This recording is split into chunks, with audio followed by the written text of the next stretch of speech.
Today, a little short snippet for you about the band Ace that lasted between 1972 and 77. They had 3 albums, 6 singles, 1 hit from 1974. How long? How long has this been going on? You've all heard that. I wish I could play the music for you, but I can't because of copyright. People always ask, why don't you do these great videos? And thank you when you say that. We can't play the music because copyright's just a little too sticky. But we certainly can include a clip of the guy who wrote the song, who sang the song, who was the leader of the band, Paul Carrack. How many bands has this guy been in? Mike and the Mechanics, Squeeze. He was in Madness for a short time. But an incredible performer and a great solo career. Don't Shed a Tear. Remember that from the 80s? What a great song. We talk about Ace and How Long on Rock History Music.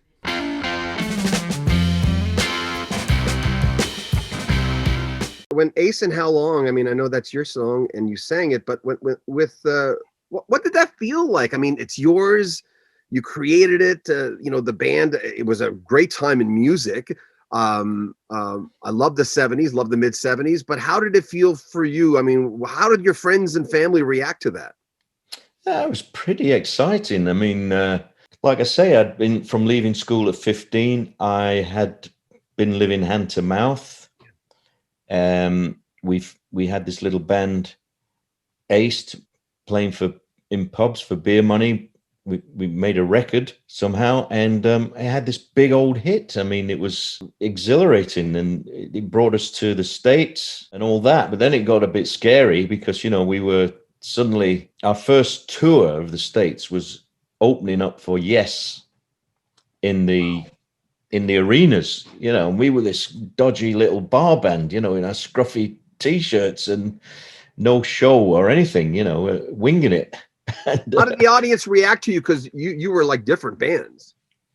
Oh, very much so. I think we were put together because there was some link with the managers, or the agency, but it was the wrong thing. It'd have been great if we could have gone over and played clubs and bars and felt our way in, but it was a bit scary. We got away with it because that was such a big hit. Everybody knew it. And so we just about got away with it. So it's not about cheating, obviously. It's about a band member possibly playing with somebody else. Can you give me the Reader's Digest version? And well, it wasn't the fact that he was playing with somebody else. That was okay. I mean, we were struggling, but we were a tight band, Ace. We had a lot of fun, and we were mad soccer fans. We used to play soccer all the time. So we had our mates. I might as well tell you who they are. I think everybody knows now. There's the band called Sutherland Brothers and Quiver, who were doing a little better than us. They had a record contract. They were doing support tours and things like that, and they were doing okay. They borrowed a bass player, Tex Comer, because their bass player was ill or something, which was okay. But then while he was playing with them, they were kind of, you might get 25 quid a week here, mate, doing it. And so I think he was sorely tempted, but in the end, he didn't take up the offer. He stuck with it. He stuck with us. Why did Ace break up? We didn't so much break up as fizzle out, I mean, we had that one big old hit. Exciting as it was, and as great as it was to be in America and touring and all that, we didn't handle it very well. It was a bit too much. It was a bit too much too soon, actually. It's a shame because, and I guess you could say there were some musical differences as well. I mean, I was the last one in to the band, but gradually I kind of almost took over a little bit the writing and the singing. And bear in mind, I'd been penniless since leaving school, and I thought this is a fantastic opportunity, but we're not good enough.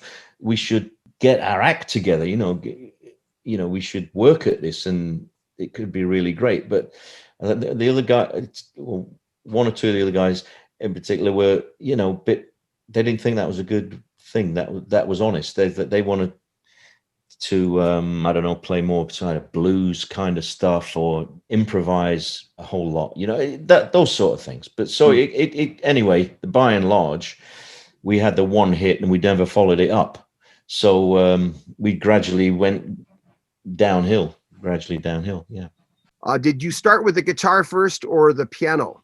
No, I started with drums, a few bits and pieces in the attic that had belonged to my dad, and I used to bash along to records. My brother played guitar, so there was a guitar always hanging around. We didn't have a piano. We'd no room. We played as I explained before. We lived in a little room at the back of a shop. I would have loved to have had a piano. My uncle had a piano, and on a Sunday, sometimes we'd visit him, and I'd be tinkering away. And then I remember one Sunday I turned up, and it was locked, and they'd lost the key. So I never got any further. I would have loved to learn, but no. So keyboards came last. There must be people on the bucket list that you'd like to play with. Let's just send that into the ether. Who would you like to play with? There's nobody on the bucket list because I'm quite happy. Played with a lot of different people. It's been fantastic. I love playing with Eric.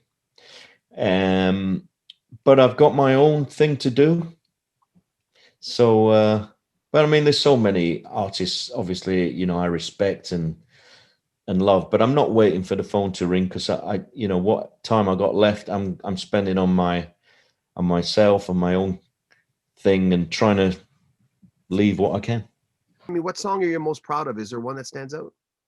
No, I think I've written a few half decent songs. I mean, I like that song that the Eagles did, Not Love Will Keep Us Alive. I Don't Want to Hear Anymore. I think it's a good song. I'm writing. I'm not particularly crazy about my songwriting. I think as a singer, I can make a half decent song sound okay. But my favorite song will always be How Long, because that's the first one. Remember, support the channel. You can buy a t-shirt or a cap or a coat. In the description, there's a link to our swag store. You can also get early access to a lot of our videos. There's hundreds of clips right now on our Patreon that haven't even gone on YouTube yet. Or you can make a donation. There's a link there to PayPal as well. When you subscribe, remember, it's important to click the bell notification so you don't miss anything. We love it when you share our videos, comment on them, click like. We'd love that. It makes a big difference. I'm John Bowden. This is Rocky Stream Music.